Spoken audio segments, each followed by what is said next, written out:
Hello,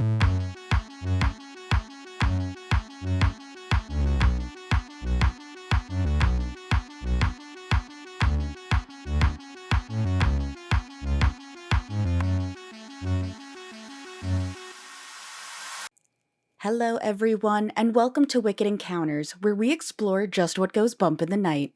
I'm your host, Allie, and today we're taking a trip to the state that is home to the Big Apple and talk about some of its more disturbing tales. That's right, we're going to go over 5 terrifying tales from New York.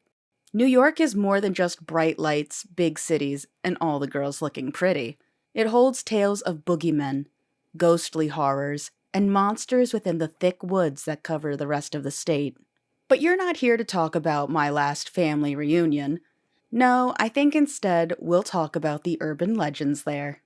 Urban legends are a genre of folklore, typically shared orally. But thanks to the internet, we get to share them more easily than meeting up in person. Today, I'd like to share 5 of those tales with you that have been told to me. Are you ready to discover some of the secrets of the Empire State? Then sit back, relax, and let's discuss. Nestled in the rolling hills of New York's Hudson Valley lies the quaint village of Sleepy Hollow, a place where time seems to bend and shadows stretch just a little too long. Here, amidst the whispering pines and creaking oaks, the legend of the Headless Horseman gallops through history, folklore, and imagination. A tale that chills the bone and quickens the pulse. It is both a macabre warning and a darkly humorous reminder that some heads just aren't meant to roll. The story of the Headless Horseman finds its roots in Washington Irving's 1820 short story, The Legend of Sleepy Hollow. In the tale, Ichabod Crane, a superstitious and gangly schoolteacher, finds himself pursued by the spectral rider on a dark autumn night. Irving drew inspiration from European folklore, particularly German and Irish legends of headless horsemen, who served as omens of doom. But Irving added an American twist, placing the ghost in a Revolutionary War setting. According to legend, the Headless Horseman was a Haitian soldier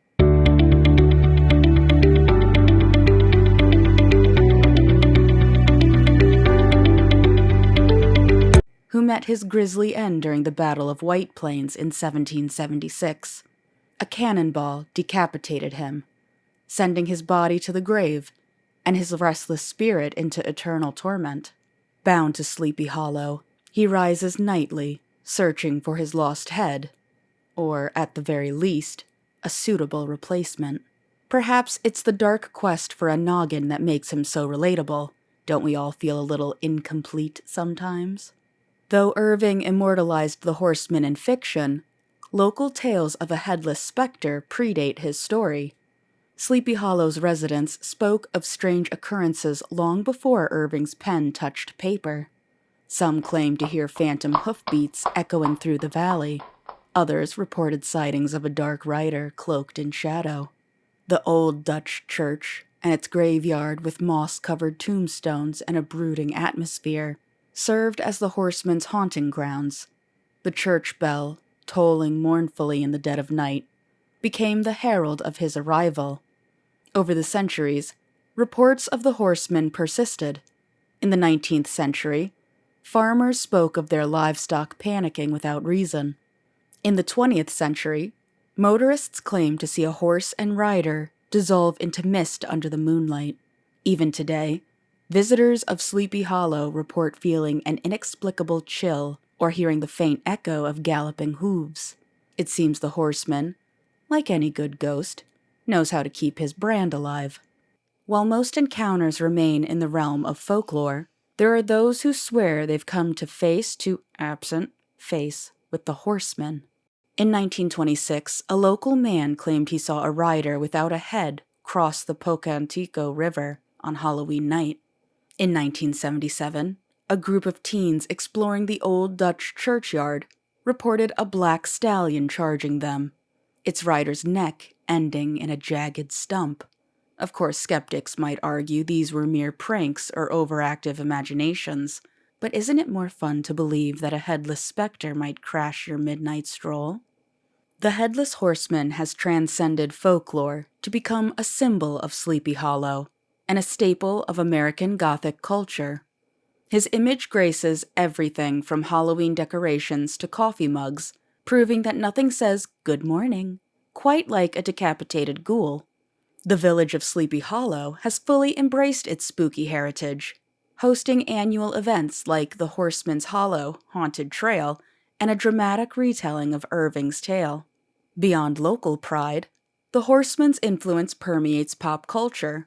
Tim Burton's 1999 film Sleepy Hollow gave the ghost a gruesome cinematic revival, while countless adaptations have kept his legend alive on stage and screen.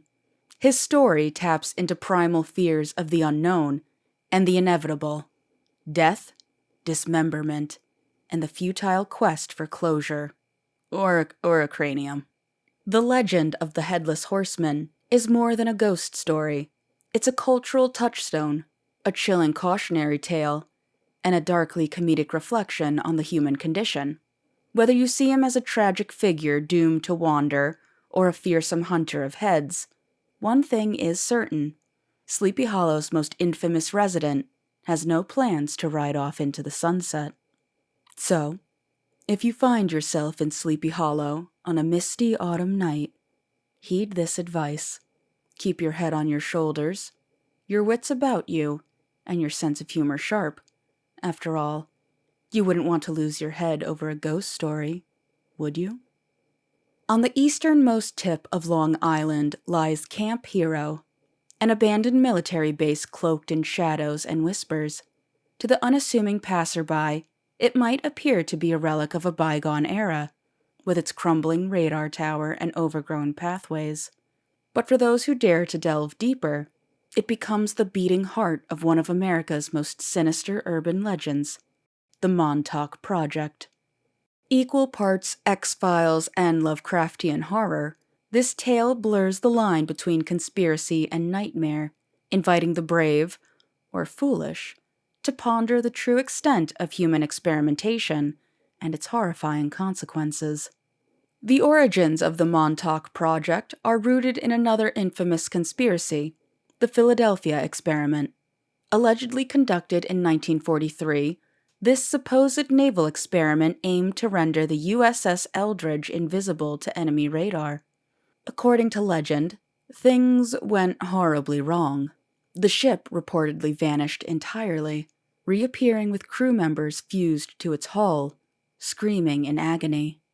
Some claim survivors were driven mad, speaking of other dimensions and unspeakable horrors. Fast forward to the Cold War, a time when paranoia ran high, and science was veering into ethically dubious territory. Camp Hero, with its strategic location and radar equipment, became the perfect setting for the Montauk Project, a top-secret program said to build on the experiments from Philadelphia. Here, according to lore, the government ventured into the darkest corners of the human psyche and beyond. According to accounts, most notably from Preston Nichols, whose book The Montauk Project, Experiments in Time, reads like a fever dream. The base hosted experiments straight out of a horror novel. Researchers reportedly focused on mind control, time travel, and interdimensional portals. Children, often referred to as the Montauk Boys, were kidnapped from surrounding areas and subjected to cruel and bizarre experiments designed to unleash psychic abilities. One of the most infamous experiments allegedly involved the Montauk Chair, a device capable of amplifying psychic energy. One test subject, Duncan Cameron, is said to have conjured a monstrous entity from his subconscious during one such experiment. The beast rampaged through the facility, destroying equipment and causing chaos before disappearing. Think of it as a government-sponsored Godzilla, but fueled by Freudian nightmares. Then there's the portal. Researchers reportedly succeeded in opening a gateway to another dimension. What's on the other side? Accounts vary, But let's just say it's probably not the sort of place you'd book for a weekend getaway. Witnesses spoke of twisted landscapes and inhuman entities, things that, once seen, could never be unseen, haunting their eyes as they kept their lids closed. The Montauk Project remains a favorite among conspiracy theorists because of its tantalizing mix of plausibility and absurdity. Locals have long reported strange occurrences near Camp Hero. Unmarked helicopters reportedly circle the area, while mysterious figures in black suits have been spotted lurking in the shadows. Some visitors claim to feel an overwhelming sense of dread when approaching the radar tower, as though unseen eyes were watching them. And then there's the Montauk Monster. In 2008, a bizarre carcass washed ashore near Montauk. With its hairless body, beak-like snout, and otherworldly appearance, it looked less like a natural animal and more like something you'd find in Dr. Frankenstein's lab. Was it a failed experiment from the project's heyday? A cruel prank? Or simply a raccoon that had a very bad day?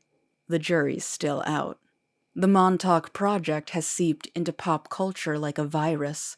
It served as the loose inspiration for the hit Netflix series Stranger Things, where government experiments unleash horrors upon a small town. The radar tower itself has become a symbol of conspiracy and paranoia, attracting curious visitors and paranormal investigators alike. But beyond its entertainment value, the story of the Montauk Project serves as a chilling metaphor for the darker side of scientific progress. What happens when humanity's reach exceeds its grasp? When ethics are sacrificed at the altar of advancement? The answers, it seems, lie buried beneath the concrete ruins of Camp Hero, waiting for someone brave or foolish enough to unearth them. Whether you see the Montauk Project as a cautionary tale, a thrilling conspiracy, or just the ramblings of overactive imaginations, it's undeniable that it captures something deeply human, our fear of the unknown. The radar tower looms over Montauk like a sentinel, watching as the legend grows with each passing year. So, if you ever find yourself wandering near Camp Hero, tread lightly. Who knows what's still lurking in the shadows, waiting to be discovered, or worse, to discover you.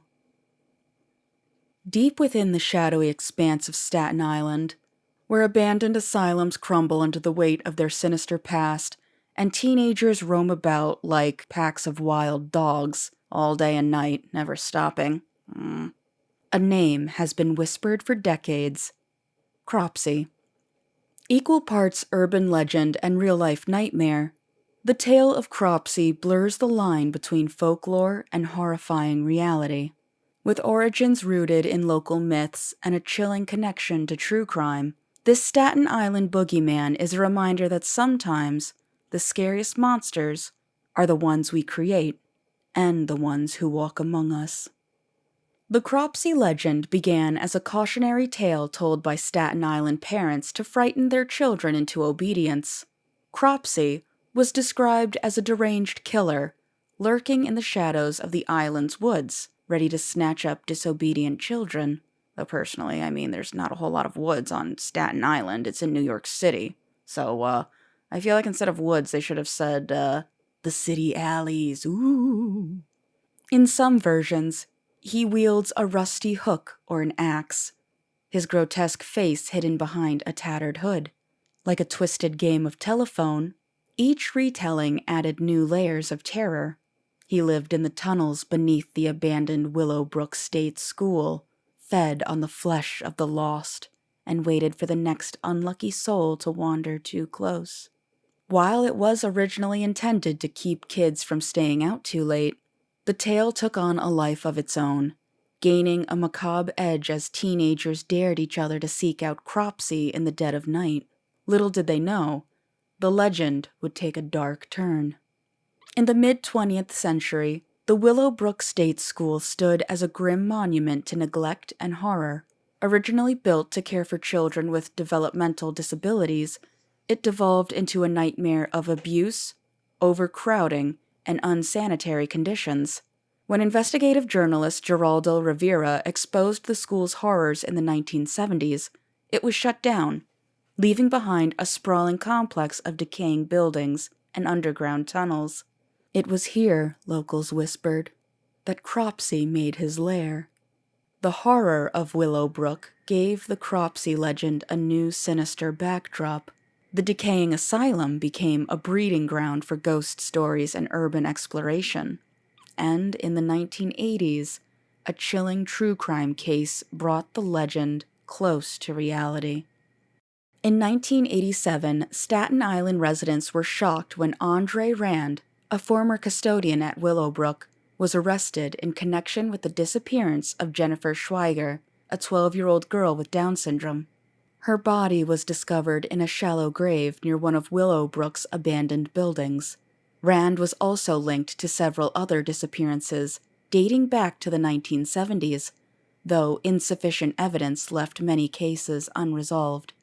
Dubbed the real-life Cropsy by the media, Rand embodied the worst fears conjured by the legend, a drifter who lived in the woods and tunnels of Willowbrook.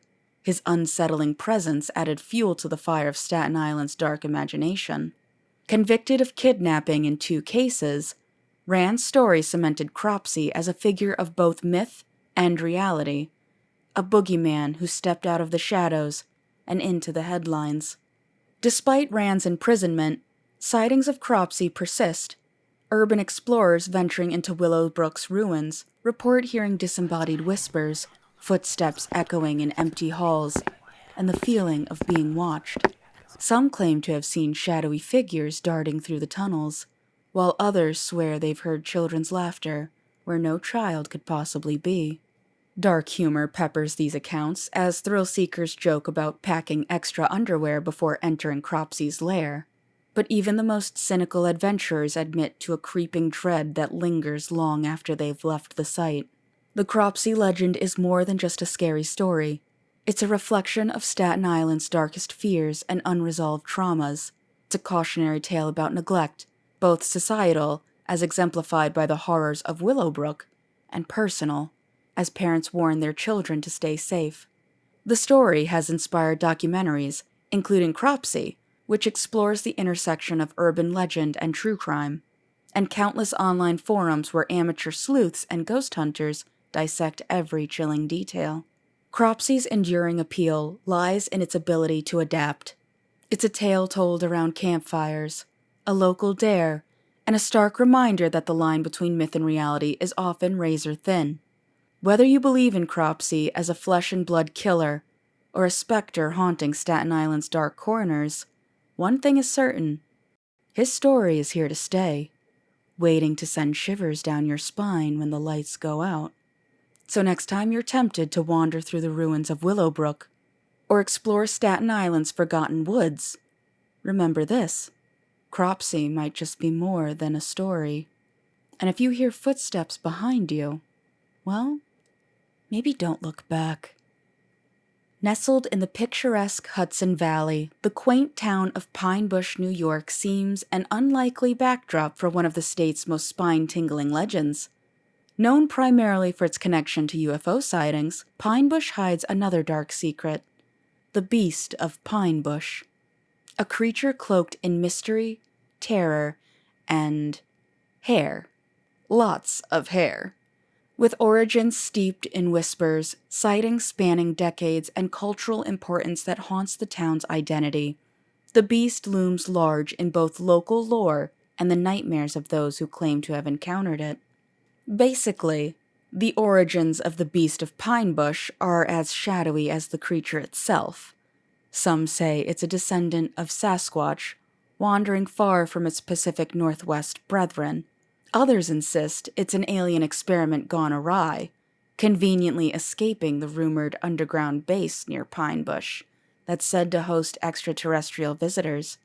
Still, there are those who speculate it's the cursed spirit of a colonial-era settler doomed to wander the woods, paying for some unspeakable crime. Whatever its genesis, the beast has made Pine Bush its stomping ground and its howling ground. The first documented sightings of the beast date back to the early 20th century, when farmers began reporting strange occurrences on their properties. Livestock were found mutilated, claw marks scarred the barn doors, and unsettling howls echoed through the night. These accounts were often dismissed as the work of coyotes or overactive imaginations, but the stories persisted. The 1970s brought a surge in sightings, coinciding with Pine Bush's rise as a UFO hotspot. Witnesses described a massive, hairy creature, 7 to 8 feet tall, with glowing red eyes that pierced the darkness like headlights. Some even claimed the beast had an otherworldly aura, sparking theories that it might be interdimensional or extraterrestrial in origin. Bitch, that's a fucking alien! By the 1990s, the beast had become a local celebrity of sorts, feared yet perversely celebrated in equal measure. Witness accounts range from the chilling to the downright bizarre. In one infamous tale from 1983, a pair of teenagers driving through the woods claimed their car was chased by the beast. "It kept pace with us, even at 40 miles per hour," one of them recounted. "I've never seen anything move like that. Except maybe my ex when she found out I drank the last soda." The encounter ended when the creature veered off into the woods, leaving behind only the faint odor of musk and terror. Another notable sighting occurred in 1997 when a group of hikers stumbled upon what they described as a lair, a hollowed-out den lined with fur and bones.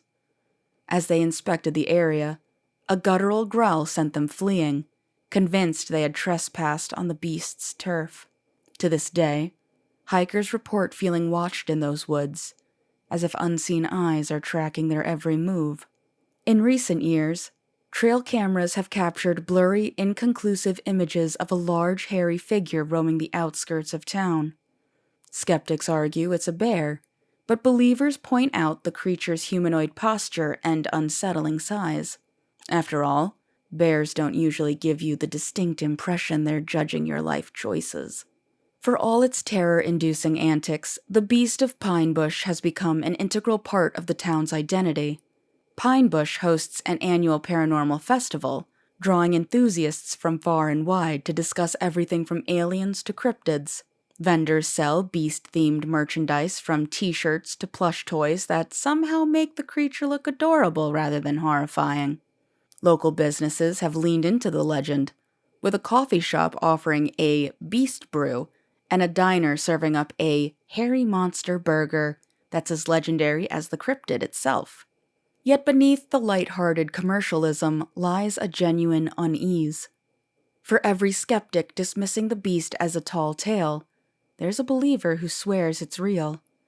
Some residents avoid the woods entirely, refusing to tempt fate. "If it's out there, I don't want to meet it," one local quipped. "And if it's not, well, ignorance is bliss, isn't it?" Whether a flesh-and-blood cryptid, a spectral enigma, or an elaborate hoax, the Beast of Pine Bush has secured its place in New York's pantheon of paranormal phenomena. Its story is one of fear, fascination, and a little bit of fun. A reminder that sometimes the scariest things aren't what we see, but what we imagine lurking just beyond the tree line.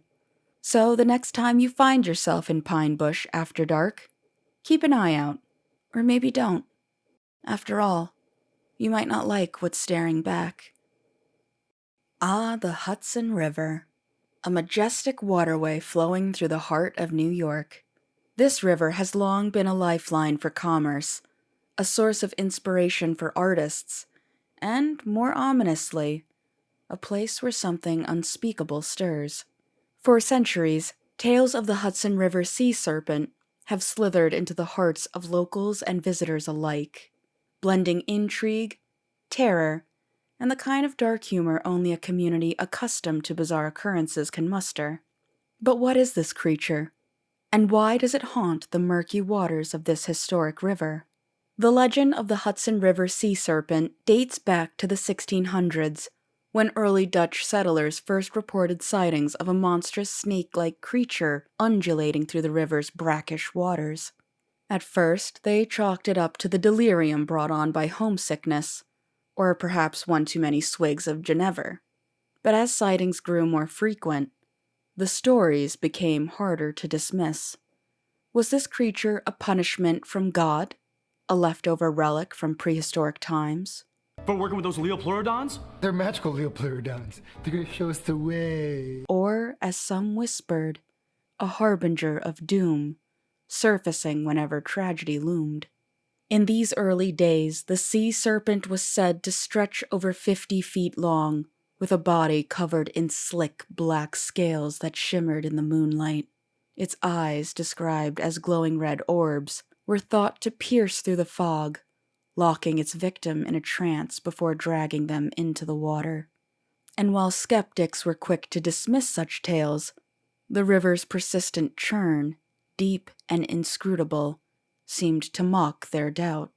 The 19th century ushered in a wave of industrialization along the Hudson River, and with it came an uptick in reported encounters with the sea serpent. In 1845, a group of fishermen near Poughkeepsie claimed to have seen a serpentine figure rise from the water, its humps breaking the surface like the vertebrae of some ancient leviathan.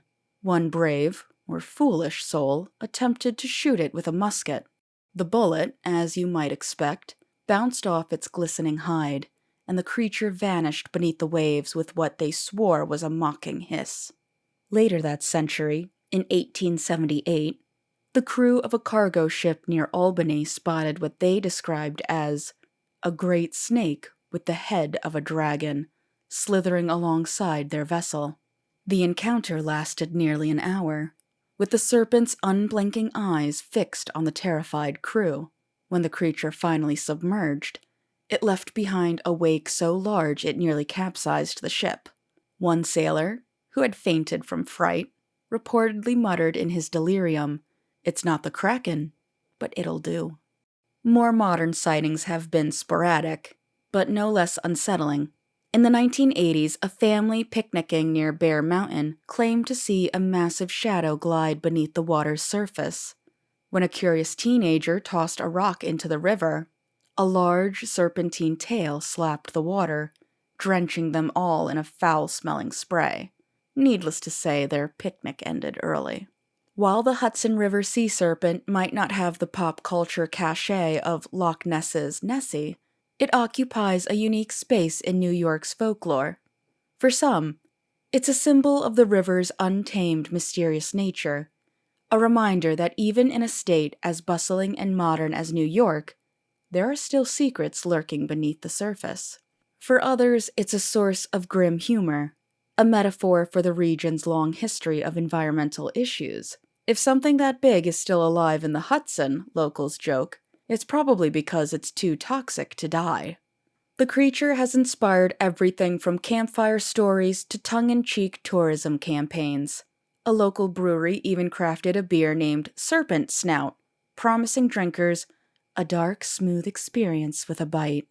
But underneath the humor lies a lingering unease. After all, every joke contains a kernel of truth. Could the sea serpent be real? And if so, why does it remain hidden, surfacing only in fleeting, harrowing glimpses? As the sun sets over the Hudson River, casting long shadows across the water, one can't help but feel a shiver. The river's surface may seem calm, but its depths remain an enigma. Is the Hudson River sea serpent merely a legend? A shared hallucination born of superstition and fear? Or is it something more? A living nightmare biding its time? One thing is certain. The Hudson River has a way of keeping its secrets, and whether you're a skeptic or a believer, it's best to stay on dry land. After all, you wouldn't want to end up as the punchline to the serpent's latest dark joke. As we wrap up this eerie exploration of New York's most spine-chilling tales, one thing becomes abundantly clear. The Empire State is not just home to bright lights and bustling streets. It also harbors shadows that are far darker than those cast by skyscrapers. From headless soldiers galloping through Sleepy Hollow to serpentine monsters lurking beneath the Hudson's surface, these legends remind us that sometimes the scariest part of a place isn't what you can see, but what you can't. So next time you're wandering through the foggy woods, or casting a nervous glance over the calm waters of the Hudson, remember, the state that never sleeps might just be wide awake with something else entirely. And if you hear strange noises at night, whether it's a growl from the woods of Pine Bush or the distant echo of Cropsy's footsteps, don't worry too much. After all, it's probably just your imagination, right? I hope you enjoyed these 5 urban legends from New York. The Empire State holds as many secrets as the Big Apple has lights. Let me know if you'd like to hear more, or which ones you enjoyed the most from this video. What do you think of the Headless Horseman? Have you ever heard of the Beast of Pine Bush before? What about Cropsy? Does your area have its own boogeyman? Let me know in the comments. I'd love to discuss urban legends more in depth with you, so feel free to join the Wicked Encounters Discord group. If you like what I do and want to support me, maybe consider liking the video, subscribing to the channel, and clicking the little bell icon so you know when I post. If you want to support me in other ways, maybe check out my Patreon. Speaking of patrons, I'd like to give a great big thank you to mine, Nakala and Beefalump. You guys are the reason for why I was able to get a new mic and my voice sounds so much better. ASMR anybody? No? Oh, okay. Well, that's all I've got time for today. So remember, I'm Allie, this is Wicked Encounters, and I'll see you next time. Bye!